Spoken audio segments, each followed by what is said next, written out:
हनुमान जी को कलियुग में सबसे प्रमुख देवता माना जाता है। रामायण के सुंदर कांड और तुलसीदास की हनुमान चालीसा में बजरंगबली के चरित्र पर विस्तार से प्रकाश डाला गया है। इसके अनुसार हनुमान जी का किरदार हर रूप में लोगों के लिए प्रेरणादायक है। हनुमान जी के बारे में तुलसीदास लिखते हैं, संकट कटे मिटे सब पीरा, जो सुमिरे हनुमत बलबीरा। यानी हनुमान जी में हर तरह के कष्ट को दूर करने की क्षमता है। आज हम आपको बता रहे हैं हनुमान जी के कुछ खास गुण, इन्हें अपनाकर आपके सभी कष्ट दूर हो सकते हैं। खास बात यह है कि आपके प्रोफेशनल जीवन में भी ये गुण काफी काम आएंगे। लेकिन ये सब जाने से पहले चैनल को सब्सक्राइब कर बेल आइकन प्रेस करें। साथ ही अपने घर वालों को वीडियो शेयर करना ना भूलें। आइए जानते हैं, सीता जी से हनुमान पहली बार रावण की अशोक वाटिका में मिले, इस कारण सीता उन्हें नहीं पहचानती थी। एक वानर से श्री राम का समाचार सुन वह आशंकित भी हुई, परंतु हनुमान जी ने अपने संवाद कौशल से उन्हें ये भरोसा दिला ही दिया कि वह राम के ही दूत हैं। सुंदरकांड में इस प्रसंग को इस तरह व्यक्त किया गया है, हनुमान जी ने समुद्र पार करते समय सुरसा से लड़ने में समय नहीं गंवाया। सुरसा हनुमान जी को खाना चाहती थी। उस समय हनुमान जी ने अपनी चतुराई से पहले अपने शरीर का आकार बढ़ाया और अचानक छोटा रूप कर लिया। छोटा रूप करने के बाद हनुमान जी सुरसा के मुंह में प्रवेश करके वापस बाहर आ गए। हनुमान जी की इस चतुराई से सुरसा प्रसन्न हो गई और रास्ता छोड़ दिया। चतुराई की यह कला हम हनुमान जी से सीख सकते हैं। लंका में रावण के उपवन में हनुमान जी और मेघनाथ के मध्य हुए युद्ध में मेघनाथ ने ब्रह्मास्त्र का प्रयोग किया। हनुमान जी चाहते तो वह इसका तोड़ निकाल सकते थे, लेकिन उन्होंने ऐसा नहीं किया क्योंकि वह ब्रह्मास्त्र का महत्व कम नहीं करना चाहते थे। इसके लिए उन्होंने ब्रह्मास्त्र का तीव्र आघात सह लिया, हालांकि ये प्राणघातक भी हो सकता था। तुलसीदास जी ने इस पर हनुमान जी की मानसिकता का सूक्ष्म चित्रण किया है। हम अक्सर अपनी शक्ति और ज्ञान का प्रदर्शन करते रहते हैं, कई बार तो वहाँ भी जहाँ उसकी आवश्यकता भी नहीं होती।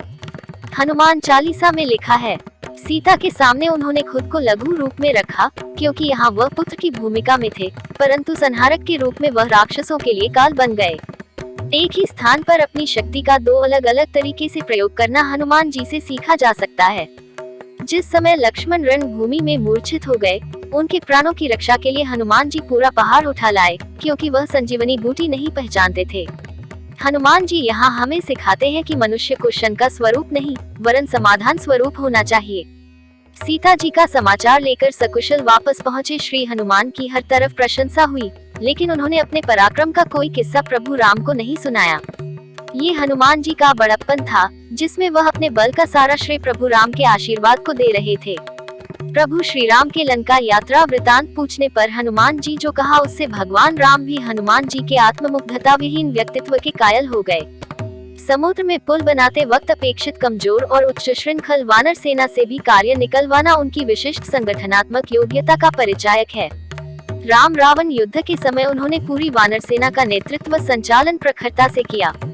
हनुमान जी एक आदर्श ब्रह्मचारी थे। उनके ब्रह्मचर्य के समक्ष कामदेव भी नतमस्तक थे। ये सत्य है कि श्री हनुमान विवाहित थे, परंतु उन्होंने यह विवाह एक विद्या की अनिवार्य शर्त को पूरा करने के लिए अपने गुरु भगवान सूर्यदेव के आदेश पर किया था। श्री हनुमान के व्यक्तित्व का यह आयाम हमें ज्ञान के प्रति समर्पण की शिक्षा देता है। इसी के आधार पर हनुमान जी ने अष्ट सिद्धियों और सभी 9 निधियों की प्राप्ति की। हनुमान जी को कलियुग में सबसे प्रमुख देवता माना जाता है। रामायण के सुंदर कांड और तुलसीदास की हनुमान चालीसा में बजरंगबली के चरित्र पर विस्तार से प्रकाश डाला गया है। इसके अनुसार हनुमान जी का किरदार हर रूप में लोगों के लिए प्रेरणादायक है। हनुमान जी के बारे में तुलसीदास लिखते हैं, संकट कटे मिटे सब पीरा, जो सुमिरे हनुमत बलबीरा। यानी हनुमान जी में हर तरह के कष्ट को दूर करने की क्षमता है। आज हम आपको बता रहे हैं हनुमान जी के कुछ खास गुण, इन्हें अपनाकर आपके सभी कष्ट दूर हो सकते हैं। खास बात यह है कि आपके प्रोफेशनल जीवन में भी ये गुण काफी काम आएंगे। सीता जी से हनुमान पहली बार रावण की अशोक वाटिका में मिले, इस कारण सीता उन्हें नहीं पहचानती थी। एक वानर से श्री राम का समाचार सुन वह आशंकित भी हुई, परंतु हनुमान जी ने अपने संवाद कौशल से उन्हें ये भरोसा दिला ही दिया कि वह राम के ही दूत हैं।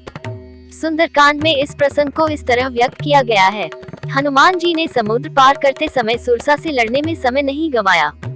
सुरसा हनुमान जी को खाना चाहती थी। उस समय हनुमान जी ने अपनी चतुराई से पहले अपने शरीर का आकार बढ़ाया और अचानक छोटा रूप कर लिया। छोटा रूप करने के बाद हनुमान जी सुरसा के मुंह में प्रवेश करके वापस बाहर आ गए। हनुमान जी की इस चतुराई से सुरसा प्रसन्न हो गई और रास्ता छोड़ दिया। चतुराई की यह कला हम हनुमान जी से सीख सकते हैं। लंका में रावण के उपवन में हनुमान जी और मेघनाथ के मध्य हुए युद्ध में मेघनाथ ने ब्रह्मास्त्र का प्रयोग किया। हनुमान जी चाहते तो वह इसका तोड़ निकाल सकते थे, लेकिन उन्होंने ऐसा नहीं किया क्योंकि वह ब्रह्मास्त्र का महत्व कम नहीं करना चाहते थे। इसके लिए उन्होंने ब्रह्मास्त्र का तीव्र आघात सह लिया। हालांकि ये प्राणघातक भी हो सकता था। तुलसीदास जी ने इस पर हनुमान जी की मानसिकता का सूक्ष्म चित्रण किया है।